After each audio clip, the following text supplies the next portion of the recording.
Have you ever wondered what happens when therapy goes horribly wrong?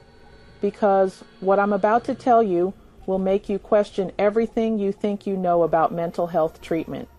Picture this: a basement converted into a makeshift therapy office, fluorescent lights flickering overhead, and patients walking down those concrete steps as one person, but emerging as someone completely different. And I mean literally different. This isn't some horror movie plot. This is the disturbing reality of underground psychological experimentation that's been happening right under our noses. While legitimate therapists work in bright offices with diplomas on the wall, these basement operations exist in the shadows of the mental health system.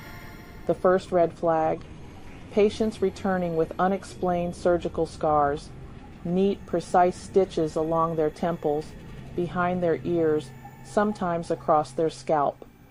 When questioned, these individuals would simply stare blankly, claiming they couldn't remember the procedures. But the changes went far deeper than physical marks. Family members reported dramatic personality shifts overnight. A shy introvert would suddenly become aggressive and outgoing. A gentle parent would develop violent tendencies. These weren't gradual therapeutic improvements we're talking about. These were complete psychological overhauls happening in single sessions. The most chilling part: the patients themselves seemed completely unaware of their transformations.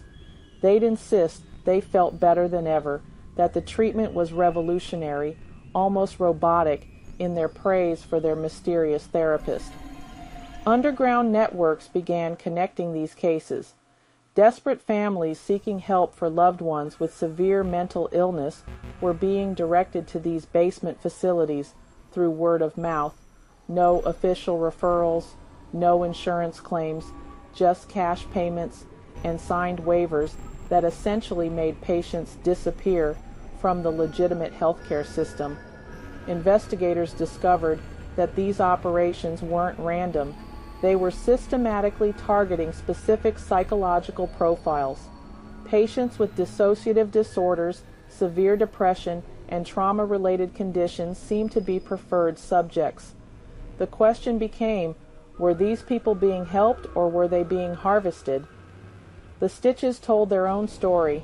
Forensic analysis revealed they weren't from traditional surgical procedures. These were marks left by experimental devices, possibly neural interfaces or memory manipulation equipment, technology that shouldn't exist outside of classified government research facilities. What makes this even more terrifying is how these patients became walking advertisements.